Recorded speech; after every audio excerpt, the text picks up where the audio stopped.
हा व्हिडिओ खास महिलांसाठी आहे बरं का, कारण आजकालच्या जमान्यामध्ये हा प्रकार खूप जास्त चालू आहे। काय होतंय, महिला लग्न झालेली असती, तिला लहान लहान मुलं असतात आणि मग तिला घरातून काही त्रास असेल किंवा हवासापोटी किंवा पैशासाठी काही महिला काय करतात की नवरा असताना लहान लहान मुलं असताना सुद्धा एखाद्या बाहेरच्या मुलाच्या प्रेमात पडतात की त्या मुलाचं लग्न झालेलं नसतं। आता मला सांगा, तुम्हाला काय वाटतंय, तो मुलगा तुमच्यावर खरं प्रेम करत असेल का? बरं ठीक आहे, कदाचित तो शरीर सुखासाठी म्हणा किंवा एक चला त्याचा टाइमपास म्हणा, किंवा कदाचित तो तुमच्यावर खरं प्रेमही करत असेल, पण त्याचं खरं प्रेम किती दिवसासाठी असणार आहे हे तुम्हाला माहिती आहे? त्याचं फक्त लग्न होईपर्यंत। एक गोष्ट गाठ बांधून घ्या, हे जी मुलाचं खरं प्रेम फक्त लग्न होईपर्यंत असणार आहे। आता मला मान्य आहे, मी म्हणत नाही की बायका फालतू आहेत किंवा बायका चुकीच्या आहेत किंवा कुणालाही स्वतःची, कोणत्याही स्त्रीला स्वतःची इज्जत जावी असं कधीच वाटत नाही। मग आता ह्या महिला असं का करत असतील, तर त्याचं एक कारण आहे। कदाचित त्यांना घरातून मानसिक त्रास असेल, टॉर्चर असेल, सासू सासऱ्याचा त्रास असेल किंवा नवऱ्याचा त्रास असेल किंवा त्यांच्या मनासारखं घरात नवरा वागत नसेल। तशा वेळेला काय होतं, किंवा काही महिला पैशासाठी घरातून नवरेकडून जर एखाद्या नवऱ्याची परिस्थिती गरीब असेल, नवऱ्याकडून जर हौस मजा मौज होत नसेल, तर मग अशा काही महिला अशा प्रकाराला बळी पडतात। तर कसं आहे, कोणत्याच बाईला असं नाही वाटत की बाबा आपली इज्जत जावी म्हणून, पण मग काही असे अनेक कारणं असतात की महिला अशा बाहेरच्या मोहाला बळी पडतात। तर मला सांगा, तो जो मुलगा आहे तुमच्यावर, तुम्हाला वाटतं की बाबा हा ह्याचं माझ्यावर खरं प्रेम आहे? कारण काय होतंय, त्यावेळेला तुमच्या घरच्यांनी तुम्हाला त्रास दिलेला असतो, नवऱ्याचा त्रास असेल किंवा इतर कुठल्याही गोष्टी असतील। अशा वेळेला एखादा मुलगा तुमच्या आयुष्यात येतो, आधी तो तुमच्याशी एकनिष्ठ मैत्री करतो, तुमच्या काही अडचणी असतील तो अडचणी सोडवण्याचा प्रयत्न करतो, तुमचं दुःख ऐकून घेण्याचा प्रयत्न करतो आणि तुमच्या दुःखामध्ये सामील सुद्धा तो होतो।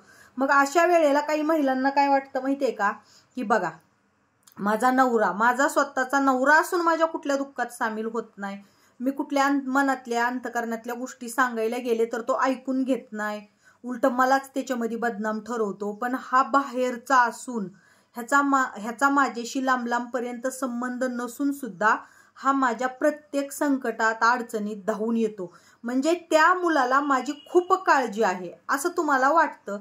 मग पुढं कालांतराने तो मुलगा त्या मैत्रीचं रूपांतर तो तुमच्यावर खूप प्रेम आहे असं सांगतो, तुम्हाला खूप आवडती, तुझ्या नवऱ्याला तुझी किंमत नाही, तू खूप चांगली आहेस, तुझ्या घरच्याला आज तुझी किंमत नाही असं तो तुम्हाला दाखवायचा प्रयत्न करतो आणि तुम्हीही ह्या गोष्टीला बळी पडताय।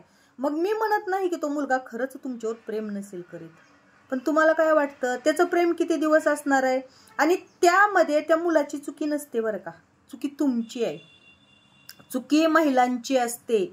कारण तुम्हाला माहिती आहे ना, भलेही त्याचं आता लग्न नाही झालेलं, पण कालांतराने वर्षनं, 2 वर्षनं, 10 वर्षनं, 15 वर्षनं कधी ना कधी त्याचं लग्न होणार आहे। त्याला कुटुंब आहे, आई बाप आहेत, भाऊ बहीण नातेवाईक सगळेच आहेत, आणि जरी त्या मुलाचं लग्न करायची इच्छा नसली त्या मुलाची, तो तुमच्या प्रेमात खूप गुंतून जरी गेलेला असला तरी त्याच्या घरच्यांमुळं, कुटुंबामुळं किंवा नातेवाईकांमुळं त्याला लग्न तर करावंच लागणार आहे।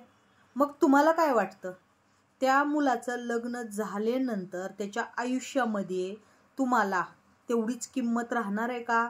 तुम्हाला तो इज्जत देणार आहे का? तुम्हाला तो मान सन्मान देणार आहे का? असं तुम्हाला जर वाटत असेल तर हा तुमचा खूप मोठा गैरसमज आहे। त्यामुळं वेळीच सावध व्हा। कारण कसं असतं, मग ज्या वेळेला तो मुलगा ना तुम्हाला, ज्या वेळेला त्या मुलाचा लग्नाची वेळ येईल त्यावेळेला तो मुलगा तुम्हाला सरळ सांगेल की माझं तुझ्यावर खूप प्रेम आहे, तू काही जरी म्हणली, पुढं काही जरी झालं तरी तुझ्यावरचं माझं प्रेम कधीच कमी होणार नाही, आणि मला लग्न करायची मुळात इच्छा नाही, बिलकुल इच्छा नाही, पण काय करणार, माझ्या घरच्याची किंवा मला मजबुरीनं लग्न करावं लागेल, आणि मी लग्न केलं ना काही जरी झालं तरी तुझ्यावर जेवढं प्रेम आहे तेवढं प्रेम मी माझ्या बायकोवर कधीच करू शकणार नाही, कारण तू माझं पहिलं प्रेम आहेस। असं तो तुम्हाला सांगल, असं दाखवायचा प्रयत्न करेल आणि तुम्हाला त्याच्या ह्या गोष्टी सहजासहजी खऱ्याही वाटतील. तुम्हाला त्याचं लग्न व्हायलेलं वाईट तर खूप वाटेल, पण मजबुरी म्हणून तुम्ही ह्या सगळ्या गोष्टी सहन कराल. पण तुम्हाला काय वाटतं, मग त्याचं लग्न झाल्यानंतर तुम्हाला तो इज्जत देईल, तुमच्यात तो गुंतून राहील? नाही राहणार. मग एकदा का त्याचं लग्न जमलं की मग तो तुम्हाला चोरून त्या लग्न जमलेल्या मुलीशी बोलणार, फोन करणार आणि तुम्ही त्याला एखाद्या वेळा म्हणले ना, तुला फोन येतो का रे, म्हणजे तुझ्या लग्न जमलेल्या बायकोचा वगैरे, तर तो सरळ तुमच्या शब्दा घ्यायला पण भेटणार नाही की नाही. का तर त्याला एक वाटणार की बाबा ही गोष्ट तुमच्यापर्यंत, का तर ही जर गोष्ट तुम्हाला कळली की अक्षिदा पडायच्या आधीच, ती बायको त्याच्या आयुष्यामध्ये यायच्या आधीच तो तिच्याशी गप्पा मारतोय, बोलतोय, तर कुठंतरी तुमचा विश्वास त्याच्यावरचा कमी होईल, तुटल. कुठंतरी असं वाटेल की बाबा ही मजबुरन नाही लग्न करायला, हा सहखुशीनं लग्न करायला. म्हणून तो तुमच्या खोट्या शब्दा घेईल. तो तुम्हाला सांगण्याचा प्रयत्न करेल की अजिबात तिचा मला कधी फोन नाही येत किंवा मी तिला फोन करत नाही. पण तो सगळ्या गोष्टी तिला भेटणार, फोन करणार, तिच्या इतकं लग्न व्हायच्या आधीपासून तो तिच्या दाबात राहणार. तिनं विचारलं ना कुठं आहेस, काय करायला असतो, तुमच्या सोबत असला तरी तो खोटं नाटकं करणार, तिलाही खोटं बोलणार आणि तुम्हाला तर तिचा फोन आहे हेही नाही कळू देणार. आणि जरी कालांतराने तुम्हाला कळालं ना की लग्नाच्या आधी सुद्धा हा तिच्याशी गप्पा मारतो, तरी तो तुम्हाला कारण देईल की नाही, ती तिच्या घरचे असं विचारायले की तू तिच्याशी का नाही बोलत, तुमच्या मनात लग्न नाही करायचं का, तुमची इच्छा नाही का, असं म्हणण्यामुळं मी तिच्या कॉन्टॅक्टमध्ये केव्हा तरी, मी स्वतःहून फोन नाही करत पण केव्हा तरी येतो. पण हे सगळं ते तुम्हाला खोटं सांगाल. हा स्वतःहून तिच्याशी गोड गोड गप्पा मारणार, फोन करणार आणि ह्याच्यात चुकी त्या मुलाची नसणारच आहे, कारण त्याचं लग्न जमलंय म्हणल्यानंतर तो बोलत राहणारच, कारण ती होणारी बायको आहे. त्या पोराच्या आयुष्यामध्ये तुम्ही रकेलायत, लग्न झालेली बायको नाही. तुम्ही त्याला कितीही मान सन्मान दिला असला किंवा तुम्ही त्याला कितीही नवरा समजलेला असला तरी त्यानं तुम्हाला कधीच बायको समजलेलं नसतं, कधीच नाही. आणि मग लग्न झाल्यानंतर तुम्हाला काय वाटतं की त्यानं तुम्हाला जे लग्नाच्या आधी सांगितलेलं असतं की जितकं मी तिला करणार नाही त्याच्यापेक्षा जास्त लग्न झालं तरी सुद्धा तुला करेन. पण तुम्हाला काय वाटतं, तो तसा वागेल, तो तसा करेल? बिलकुल नाही. एकदा का त्याचं लग्न झालं तर त्याची शरीराची भूक भागवायची सवय ती बायकोकडून भागणार असते. त्यामुळं आत्ता त्याला तुमची गरज राहिलेली नसते, कारण लग्नाच्या आधी तुमच्याकडून त्याचं सगळं भागत होतं म्हणून तो तुमच्याशी गोड बोलत होता. पण एकदा का लग्न झालं तर ह्या सगळ्या गोष्टी त्याच्या बायकोकडून भागणार आहेत. मग तो तुमच्याशी संबंध का ठेवेल? उलट त्याला ही भीती असती, लग्न झाल्यानंतर त्याला ही भीती असती की बाबा ही बाहेरची बाई आहे, मला फोन मेसेज करते, कॉन्टॅक्ट करते, पण जर माझ्या बायकोने पकडलं तर माझी बायको माझ्यापाशी राहणार नाही, सोडून जाईल. ह्या भीतीनं तो तुमच्याशी फोनवर बोलायला सुद्धा टाळेल. तुम्हाला सांगेल की बाबा मी ती घरी असते, मला फोन नको करू, असं नको करू, तुला माहिती आहे का, आमकन टमकन. तो भरपूर कारणं देणार. तो पहिलं तुम्हाला लग्नाच्या आधी तर त्याने शब्द दिलेला असतो की बाबा मी तुला पहिल्यासारखा रोज भेटणार, सगळ्या गोष्टी मी काही बदलणार नाही. पण लग्न झालं की पहिलं तर तो तुमच्याशी कॉन्टॅक्ट करायचं कमी करणार, परत कॉन्टॅक्ट कमी करणार, परत तुम्हाला भेटायला कमी करणार आणि नाव देणार मजबुरीचं. तर ते मजबुरीचं नाही, त्याचं प्रेम सगळं काही त्याच्या बायकोवर असतं, बायकोकडं वळलेलं असतं आणि ह्याच्यामध्ये त्याची चुकी काहीच नाही, चुकी तुमची आहे.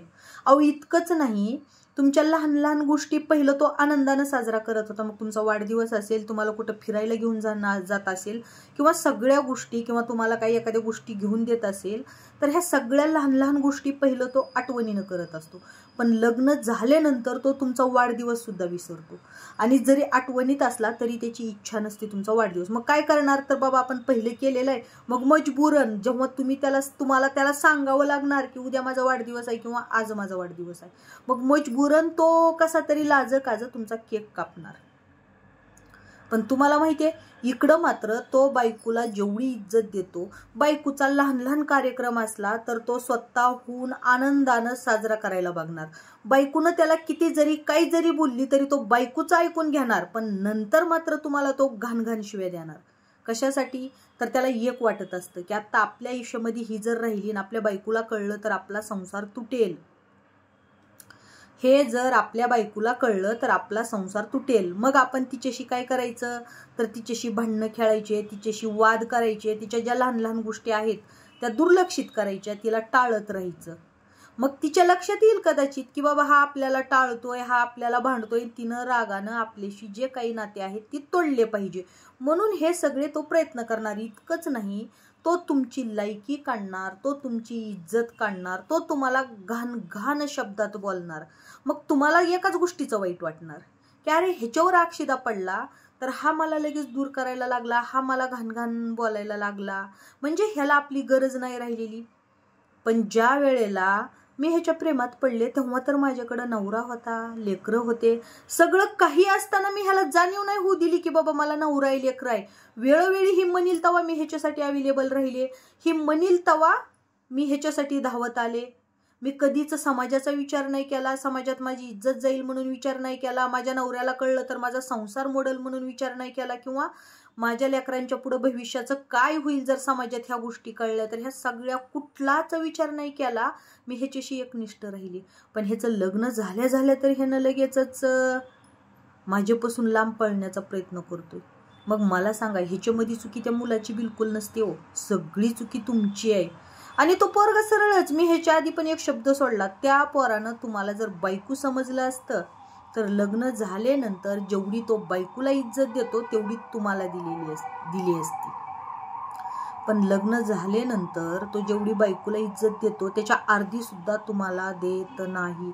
आणि तो तुमच्या तोंडावर सांगतो नंतर की तुला जर मी एवढा खटकतो, मी असा जसा आहे तसाच आहे, तुला खटकतो तर तू माझ्याशी बोलणं बंद कर, फोन मेसेज बंद कर. आणि जर तुम्ही म्हणले ना की माझ्याकडे सगळं असताना मी तुझ्याशी एकनिष्ठ राहिले, तुझ्याशी प्रेमात वागले, मी तुझा एक शब्द पडू दिला नाही, तू म्हणशील तसं राहिले, तर त्या वेळेला त्याचा एकच शब्द असणार की हो हाय माझं बायकोवर प्रेम, दे मग सोडून, आता कशाला राहिलीच एकनिष्ठ, मी तुला राहा म्हणलो का, नको राहू. आणि परत तुम्ही जरी म्हणले ना की लग्नाच्या आधी तू माझ्यावर एवढं प्रेम करत होतास, किंवा जरी एखाद्या वेळा लग्न झाल्यानंतर त्यानं बायकोला खूप काही घेत असेल, बायकोसाठी सारखं पळत असेल, बायकोचं सगळं ऐकत असेल, बायकोसोबत राहत असेल, बायको म्हणील तिकडं जात असेल, आणि तुम्ही एखाद्या वेळा जरी त्याला म्हणले ना की बाबा तुला बायकोला वेळ द्यायला तुझ्याकडे इतका वेळ आहे, बायकोला तू हे घेऊन देतो ते घेऊन देतो, मला एखादी लहान वस्तू मागितली तरी किंवा एखादी लहान गोष्ट मागितली तरी तू मला देत नाही, तरी तो सरळ तुम्हाला बोलून दाखवेल काय तुला कमी पडलं, पहिलं भरपूर दिलंय की तुला, तुझ्यासाठी मी भरपूर केलंय की.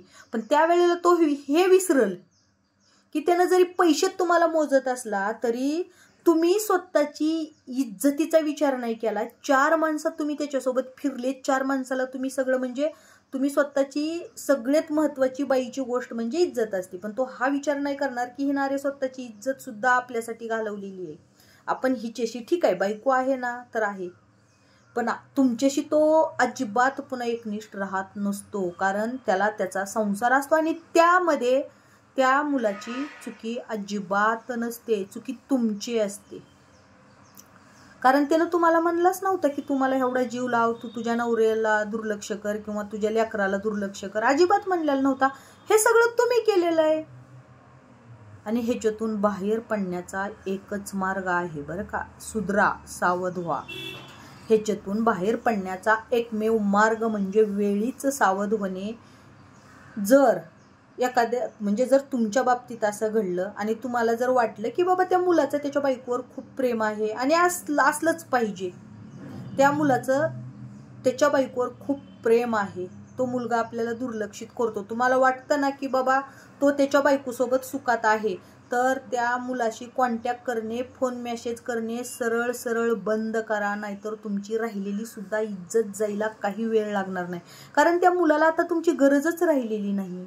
तर तुम्ही त्याच्या एखाद्या व्यक्तीला जर तुमची गरज राहिली नसेल तर त्या व्यक्तीला तुम्ही माझ्यावर प्रेम कर, मला किंमत दे, मला हे दे, मला ते दे, तुझ्या बायको इतका मला मान सन्मान दे म्हणलं तर तो मुलगा कधीच देणार नाही. कारण तो मुलगा तुम्हाला रकेल समजतो. रकेल म्हणजे ठेवलेली बाई, तुमच्या शरीराचा वापर करण्यासाठी ठेवलेली बाई. त्यानं तुम्हाला वाटतं की बाबा कृष्णाला पण बायको असताना कृष्णाचं राधेवर प्रेम होतं किंवा राधा कृष्णाची कहाणी, ह्या सगळ्या गोष्टी कादंबरीत शोभतात.